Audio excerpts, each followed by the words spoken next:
이게 지금 로마서 8장 31절부터 39절까지 주님이 우리한테 무엇라 말씀하시는 거죠? 네. 이 말씀은 맨 끝에 39절에 하나님의 사랑에서 떼어놓지 못한다. 이게 제일 중요한 말씀이에요. 이게 결론이에요. 우리가 하나님의 사랑에서 멀어지는 건 여기에 쭉 나열해져 있는 것처럼 그런 일들로 인해서 우리가 시험에 많이 들잖아요.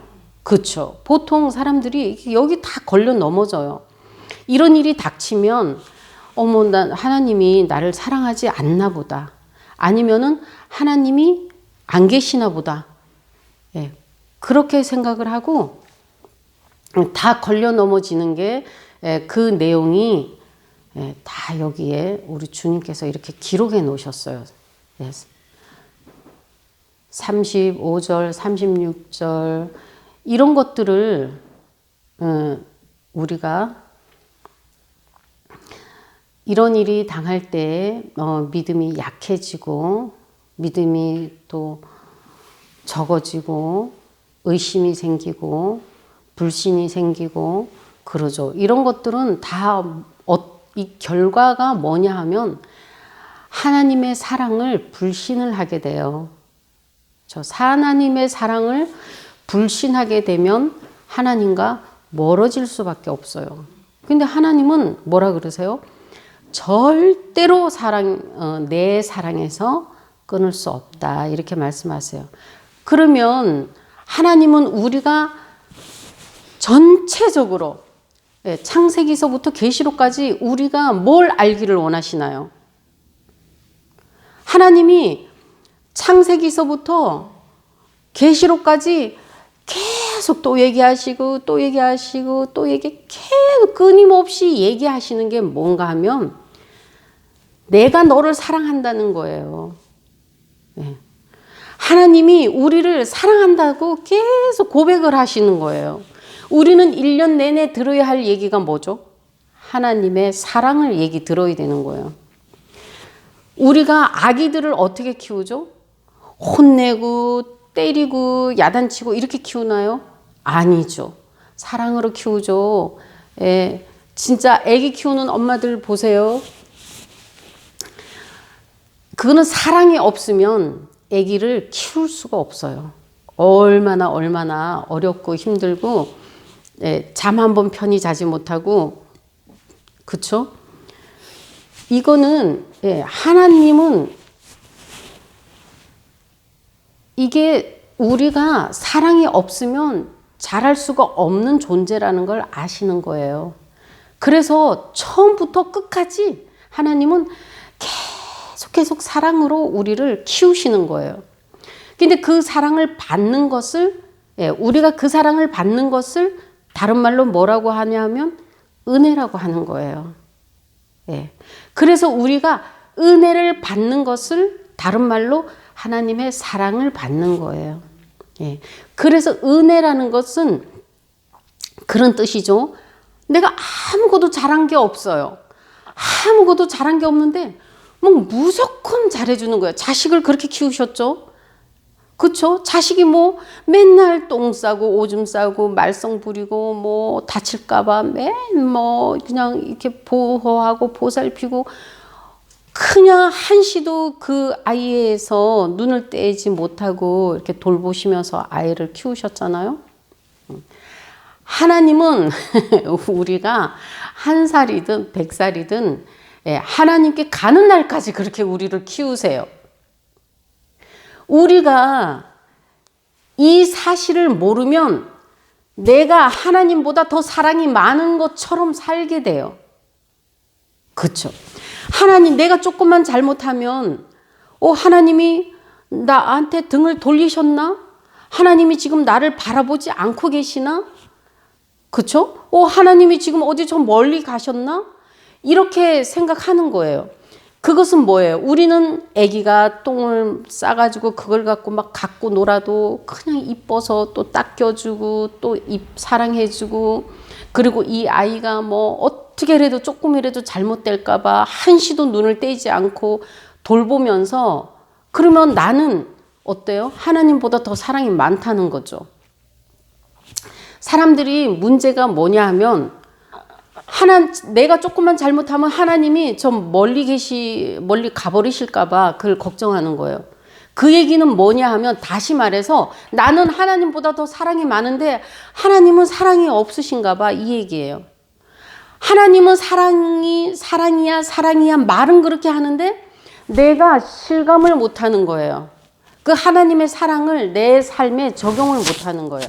그게 뭐냐 하면, 이 성경을 통해서 말씀을 이렇게 읽어볼 때마다, 오늘 이 말씀을 통해서도 어머, 하나님이 절대로 나를 버리지 않으시고 이렇게 사랑하시는구나. 이런 환난이나 어떤 핍박이나 고난 가운데서도 절대 나를 버리지 않으시구나.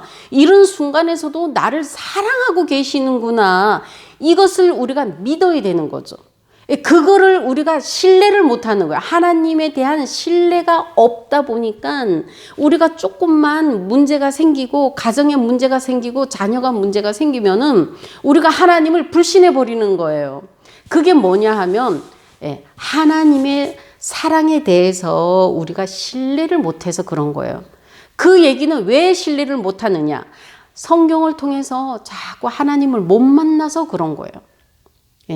우리가 얼마나 나를 사랑하는지는 어떻게 해요? 자꾸 만나봐야 아는 거예요. 만나지 않고서 어떻게 나를 사랑하는지 어떻게 아느냐고요.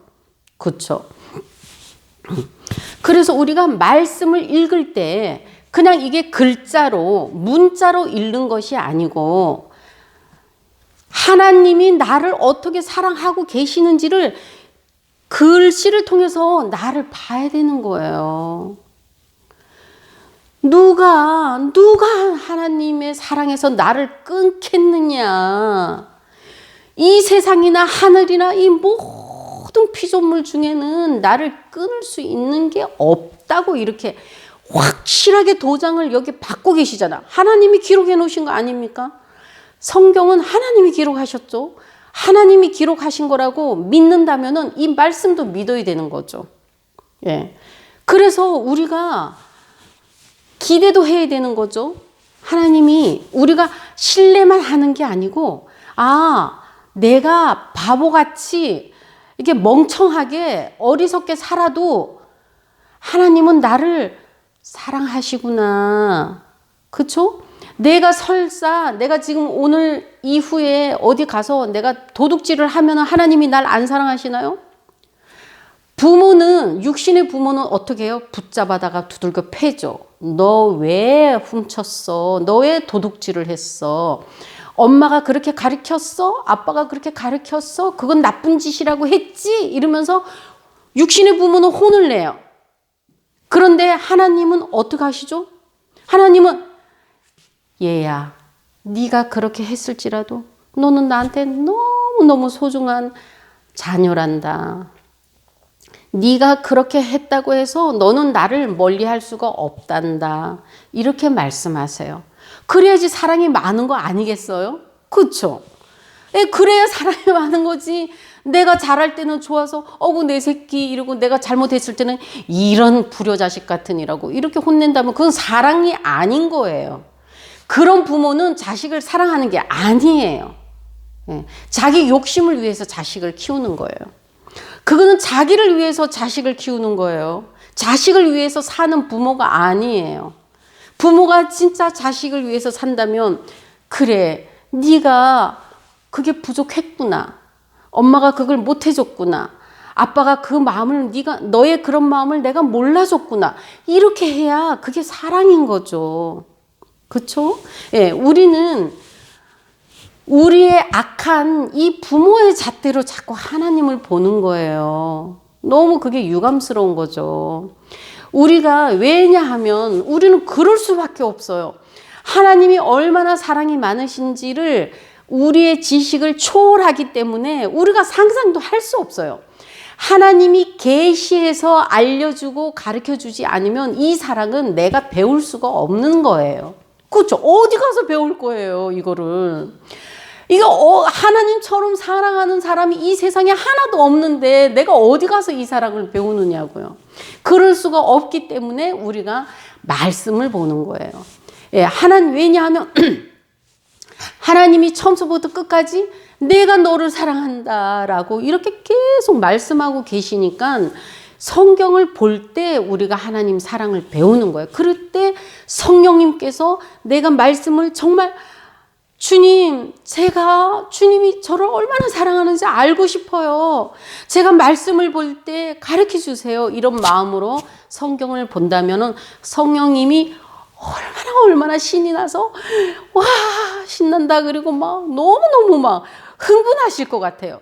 그래 네가 말씀만 봐라. 내가 가르쳐 줄게. 내가 너 알게 해줄게. 너가 얼마나 하나님의 사랑이 지극하고 따뜻하고 뜨거운지를 내가 그 맛을 볼 수 있도록 내가 도와줄게 라고 성령님이 얼마나 신나서 막 역사하시겠어요. 예, 정말 그러시는 것을 많이 경험해 봐요. 그래서 이게 누구를 불러도 야고바 불러도 아브라함아 불러도 나를 부르는 것처럼 들리는 거예요. 이게 아브라함이 부르는 게 아니고 나를 부르고 계시는구나. 야고바 막 이렇게 급하게 부르셔도 주님이 이렇게 나한테 할 말이 있으셔서 내가 뭔가를 알기 원하시니까 이렇게 나를 부르고 계시는구나. 이런 것을 경험을 할 때마다 이렇게 하나님이 나를 돌보고 계시구나. 이렇게 하나님이 지금도 나를 지극한 사랑으로 사랑하고 계시구나. 도대체 하나님은 참 주무시지도 졸지도 않으신다는 그 말씀이 맞구나. 왜냐하면 24시간 주님을 생각하면서 밤에 자다가도 일어나서 주여 하면은 주님이 대답하시니까 제가 주님은 이렇게 나를 24시간 사랑하고 계신다는 것을 고백하지 않을 수가 없는 그런 삶을 살게 하시는 것을 경험하게 하신다는 말씀이죠. 사람은 이렇게 사랑할 수가 없어요. 저도 그렇게 사랑할 수가 없고 세상에 어떤 사람도 그렇게 하나님처럼 사랑할 수 있는 사람이 아무도 없어요. 우리를 얼마나 사랑하는지 하나님이 날마다 우리의 귀에다 대고 내가 너를 사랑한다. 내가 너를 사랑하는 것은 아무 조건이 없다. 네가 살아든 못하든 너는 내게 너무나도 끔찍한 자녀다. 왜 이렇게 주님이 우리를 사랑하실까요? 도대체 무슨 이유로 주님이 우리를 이렇게 사랑하실까요? 뭐 때문에 하나님이 나를 이렇게 사랑하실까요? 내가 도대체 무슨 근거로 하나님께 이렇게 사랑을 받을까요? 그건 딱 한 가지 이유죠. 딱 한 가지 이유예요. 다른 이유가 없어요. 어떤 이유도 있을 수가 없어요. 하나님이 나를 이렇게 사랑하시는 이유는 예수님이 이 땅에 오셔서 나를 위해서 죽으시고 또 죽으시기만 한다고 해서 하나님의 사랑을 받을 수 있는 것도 아니고 예수님이 그 죽음을 이기셨다는 그 증거로 부활하셨기 때문에 부활이 굉장히 중요하시죠. 정말 태어나신 것보다 부활이 더 중요하죠.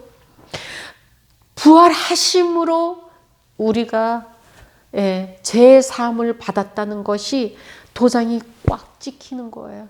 우리에게 더 이상 죽음이 나를 지배하지 못한다는 그 증거가 부활이죠.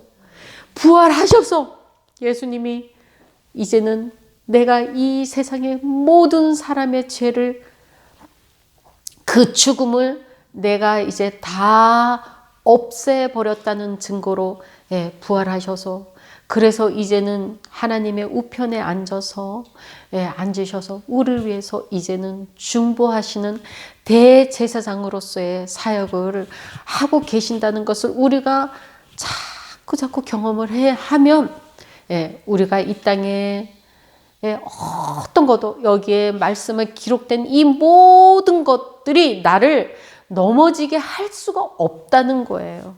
예. 이런 것들에 우리가 지배를 받거나 영향을 받을 수가 없다는 거예요.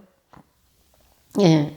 우리가 이런 상황에, 이 기록된 말씀에 이런 상황에 사단이 이 중에 어떤 거 한 가지라도 가지고 나를 넘어뜨리고 하나님에게서 멀어지게 하려고 그들이 노력을 할지라도 사단의 수고는 헛되게 끝나고 말 겁니다. 그래서 우리가 자꾸 말씀을 한 번, 두 번 들을 때마다 하나님의 사랑을 경험하고 한 번, 두 번 말씀을 읽을 때마다 내가 이것이 궁금하고 도대체 주님 가르쳐 주세요. 이게 무슨 말씀입니까? 예수님이 내게 와서 배우라고 하셨잖아요.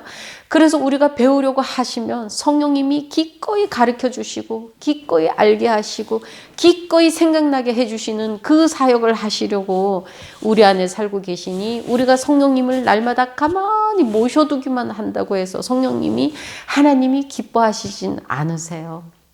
우리가 하나님을 기뻐하시는 것은 성령님을 많이 사용하는 것이 하나님의 기쁨이고 즐거움이고 하나님이 더 신이 나고 또 우리 주 예수 그리스도는 그 죽으심이 헛되지 않는 거죠.